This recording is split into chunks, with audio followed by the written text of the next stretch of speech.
भाई और भौणी माननको मोर नमस्कार। देख हे बिना लुण बिना तेल केबाजी फूल पाकुड़ी गोबी फूल बोली कहबिनि कि से फूल पाकुड़ी केमती कली जानिछ किछि नहीं। गोबी फूल को सान सान केबाजी कैलीफ्लावर को सान सान खंड काटिदेली। काटिदेबा परे एई स्टीमर रे एका स्टीम करदेली। तापरे पाकुड़ी ପାଇଁ ଯେମିତି ବେସନ ଚାଉଳ ଚୁନା ଆଉ ଜୁଆଁଳି ଲୁଣ ଆଉ ବେକିଂ ସୋଡ଼ା ଏତିକି ପକେଇକି ଦହିରେ ମିଶେଇଲି। ଆପଣଙ୍କୁ ଲୁଣ ଦରକାର ବେଲେ ଲୁଣ ପକେଇ ହେବେ।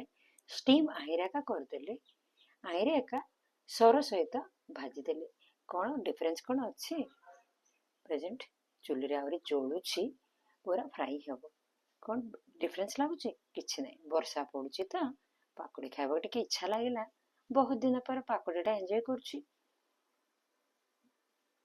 ମୋ ଚ୍ୟାନେଲ ଯଦି ଭଲ ଲାଗିବ ଲାଇକ୍ କର, କମେଣ୍ଟ କର ଓ ସେୟାର ବି କର।